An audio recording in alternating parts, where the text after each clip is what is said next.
أعوذ بالله من الشيطان الرجيم. بسم الله الرحمن الرحيم. وإذا قيل لهم اتبعوا ما أنزل الله قالوا بل نتبع ما ألفينا عليه آباءنا أولو كان آباؤهم لا يعقلون شيئا ولا يهتدون ومثل الذين كفروا كمثل الذي ينعق بما لا يسمع إلا دعاء ونداء صم بكم عمي فهم لا يعقلون. صدق الله العظيم.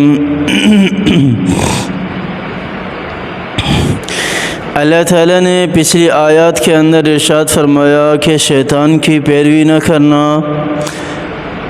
کیوں پیروی نہ کرنا؟ اس لیے کہ شیطان جو ہے یہ برائی کا حکم دیتا ہے، فحاشی کی طرف بلاتا ہے، گناہوں کی طرف بلاتا ہے. ان آیات کے اندر اللہ تعالیٰ حکم دے رہے ہیں، اللہ تعالیٰ ان لوگوں کے بارے میں ارشاد فرما رہے ہیں جو لوگ کہتے ہیں کہ ہم تو اپنے آباء و اجداد کے دین پر ہیں. پھر ان لوگوں کے بارے میں جو اللہ تعالیٰ نے مثال یہاں بیان کی، جس جانور کے ساتھ تشبیہ دی اس جانور کا ذکر کیا ہے، اور پھر آخر میں اللہ تعالیٰ نے ایسے لوگوں کی صفات بیان کی ہیں کہ ایسے لوگوں کی صفات کیا ہیں. سب سے پہلے اللہ تعالیٰ کی ذات ارشاد فرما رہی ہے وَإِذَا قِيلَ لَهُمُ اتَّبِعُوا مَا أَنزَلَ اللَّهُ قَالُوا بَلْ نَتَّبِعُ مَا أَلْفَيْنَا عَلَيْهِ آبَاءَنَا. اللہ تعالیٰ فرما رہے ہیں کہ جب ایسے لوگوں کو جو شیطان کی پیروی کرنے والے ہیں، جو اللہ کی بات کو نہیں مانتے، جو اللہ کے حکم کو نہیں مانتے، جو اللہ پر ایمان نہیں رکھتے، جب ان کو ہدایت کی طرف بلایا جائے، جب ان کو راہ راست کی طرف بلایا جائے کہ گناہوں کو چھوڑ دو، اللہ کو ماننے والے بن جاؤ، رسول اللہ صلی اللہ علیہ وسلم کی زندگی کو اپنانے والے بن جاؤ، تو ان کے منہ پر ایک ہی جواب ہوتا ہے. وہ کون سا جواب ہوتا ہے؟ کیا ہمارے آباء و اجداد غلط تھے؟ ہم تو اپنے آباء و اجداد کے دین پر ہیں. ہم تو اپنے آباء و اجداد کے دین پر ہیں. کیا ہمارے آباء و اجداد غلط تھے؟ جیسا کہ آج کل بھی یہ چیز پائی جاتی ہے. یہ نہ کہو کہ یہ تو اس وقت کی باتیں ہیں، اس وقت یہ پائی جاتی تھی، آج نہیں پائی جاتی. آج بھی یہ چیزیں پائی جاتی ہیں، آج بھی یہ چیزیں پائی جاتی ہے، ایویڈنس کے ساتھ میرے پاس موجود ہیں. میں نے اپنے کانوں سے سنی ہوئی ہیں. اس وقت یہود و نصارہ مشرکین مکہ کہتے تھے کہ ہم تو صرف اسی ہی دین کو مانیں گے، اسی ہی چیز کی پیروی کریں گے جس چیز پر ہمارے آباء و اجداد کارآمد تھے، وہ عمل کیا کرتے تھے، اسی دین کو اپنائیں گے، اسی طرز عمل پر زندگی بسر کریں گے. اگر وہ بتوں کی عبادت کرتے تھے تو ہم بھی کریں گے. اگر وہ کسی بت کو معاون سمجھتے تھے اللہ کا نعوذ باللہ، تو ہم بھی اسے معاون سمجھیں گے. اسی طرح اہل کتاب تھے کہ اہل کتاب نے حضرت عیسیٰ علیہ السلام کو اللہ کا بیٹا بنا دیا. بعد میں آنے والوں نے کہا کہ ہم تو انہی کی پیروی کریں گے، انہوں نے حضرت عیسیٰ علیہ السلام کو اللہ کا بیٹا سمجھا، ہم بھی اسی طرح عمل کریں گے، نعوذ باللہ.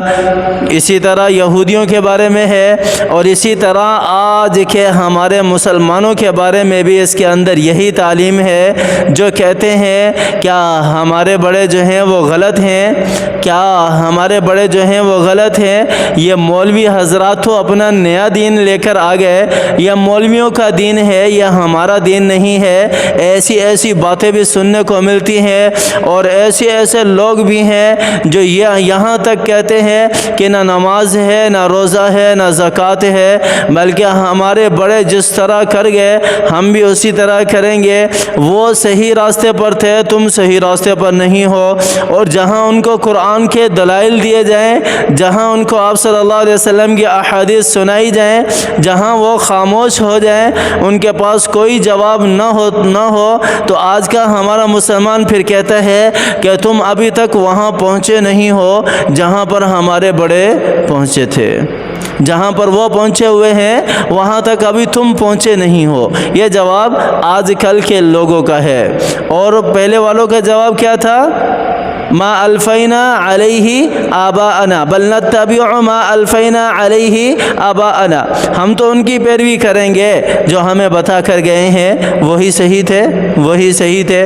ان کو اگر دلیل بھی بتا دی جائے تو ان کے پاس یہ جواب ہوتا ہے، جیسا کہ آج کل کے ہمارے امت مسلمہ کے کچھ افراد ایسے ہیں جن کے پاس یہی جواب ہوتا ہے، آخر میں جب وہ پھنس جائے تو وہ کہتے ہیں کہ تم ابھی تک پہنچے نہیں ہو۔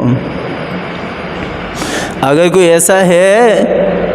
ایسا ہے تو لاؤ نا، پھر ہم بھی ان کی پیروی کریں۔ اگر کوئی اتنا ہی پہنچا ہوا ہے جو نماز نہ پڑھے اور اتنا پہنچ جائے، جو روزہ نہ رکھے اور اتنا پہنچ جائے، جو اللہ کے فرائض کو پورا نہ کرے اور وہ کہے کہ بڑے مقام مرتبے تک پہنچا ہوا ہے، جی یہ تو نمازیں جو ہے وہ مکہ میں جا کر پڑھتا ہے، نعوذ باللہ، یا یہ جو نمازیں ہیں یہ مدینہ میں جا کر پڑھتا ہے، ایسے الفاظ سننے کو ملتے ہیں۔ وجود یہاں ہے، وجود سامنے ہے، بھی ہمارا پیر تو جو ہے وہ مکے میں نمازیں پڑھ رہا ہے، وجود سامنے ہے، بھی ہمارا پیر تو جو ہے وہ مدینے میں نمازیں پڑھ رہا ہے۔ اللہ کی پناہ، اللہ کی پناہ، ایسے الفاظ جو ہیں وہ سننے کو ملتے ہیں۔ ایک بشر کے لیے، ایک انسان کے لیے، وہ بھی 1400 سال گزرنے کے بعد آج جب فتنوں کا دور ہے، جب ظلم و ستم کا دور ہے، ہر طرف معاشرے کے اندر بے حیائی ہی بے حیائی ہے، ہر طرف معاشرے کے اندر ظلم و ستم کے بازار گرم ہے، اس وقت میں اس قسم کے اتنے بڑے کوئی اللہ کے ولی کہ جسم ان کا یہاں ہو اور وہ مدینے اور مکے میں نمازیں پڑھ رہے ہوں، سمجھ سے باہر ہے کہ آج کے ہمارے مسلمان کو ہو کیا گیا ہے، آج کے ہمارے مسلمان کو ہو کیا گیا ہے۔ یاد رکھو، آپ صلی اللہ علیہ وسلم کی حدیث کا فرمان ہے، آپ صلی اللہ علیہ وسلم نے کیا فرمایا؟ اگر کوئی تمہیں آسمان پر پہاڑ کو، درخت کو ہی اڑتا ہوا کیوں نہ دکھا دے، مفہوم اس طرح کا ہے، اڑتا ہوا کیوں نہ دکھا دے، اگر وہ شریعت سے خالی ہے تو اس کے پیچھے مت لگنا۔ اگر اس کے پاس شریعت نہیں ہے نا، اگر اس کے پاس نماز، روزہ، زکوٰۃ، حج نہیں ہے نا، اس کے پیچھے مت لگنا، وہ تمہیں گمراہ کر دے گا، وہ تمہیں گمراہ کر دے گا۔ یہ حدیث کا مفہوم ہے، یہ حدیث کا مفہوم ہے۔ اولو کان آباؤہم لا یعقلون شیئا ولا یہتدون، پھر اللہ تعالیٰ ارشاد فرما رہے کہ ان کے آباء و اجداد کے پاس عقل نہیں تھی، یا ان کے پاس کوئی ہدایت کی کتاب نہیں تھی، یہ بھی اسی طرح پیروی کر رہے ہیں جس طرح ان کے آباء و اجداد نے پیروی کی ہو، نہ کچھ سمجھ رکھتے ہوں اور نہ کسی آسمانی کتاب کی ہدایت رکھتے ہوں ان کے آباء و اجداد، پھر بھی یہ کہتے ہیں کہ ہم اپنے آباء و اجداد کے دین پر چلیں گے۔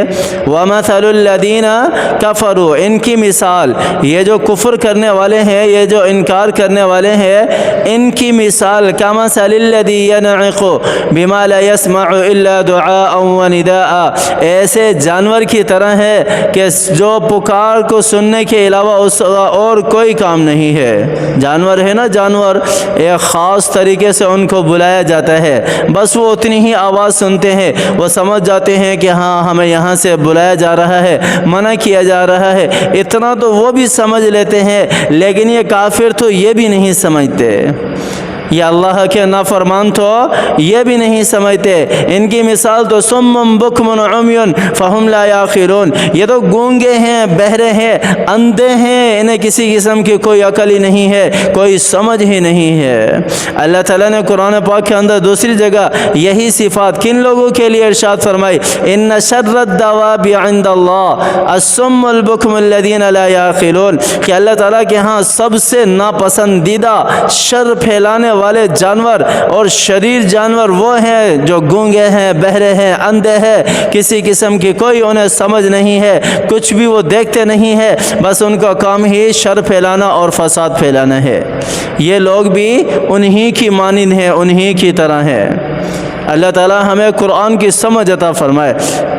اللہ تعالی ہمیں قرآن کو سمجھ کر قرآن پر عمل کرنے کی توفیق عطا فرمائے، قرآن کی تلاوت کرنے کی توفیق عطا فرمائے، کسی اہل اللہ سے سمجھنے کی توفیق عطا فرمائے، اللہ تعالی اہل اللہ کی صحبت عطا فرمائے، اللہ تعالی جو ایسے لوگ ہیں جن پہ اللہ ناراض ہے ان کی صحبت سے اللہ ہماری حفاظت فرمائے، اللہ ہماری حفاظت فرمائے، اللہ تعالی ہمیں دنیا میں بھی اور آخرت میں بھی کامیابی اور کامرانی نصیب فرمائے، اللہ تعالی محتاجی اور معذوری سے ہماری حفاظت فرمائے، ذلت و رسوائی سے ہماری حفاظت فرمائے، ہر قسم کی بیماری سے اللہ کی ذات ہماری حفاظت فرمائے۔ اللہ سے دعا مانگتے ہیں اللہ عافیت والی زندگی عطا فرمائے، اللہ تعالی مجھے بھی اور آپ کو بھی سمجھ عطا فرمائے، اللہ تعالی ہمیں عمل کرنے کی توفیق عطا فرمائے۔ آمین ثم آمین، وآخر دعوانا ان الحمد للہ رب العالمین۔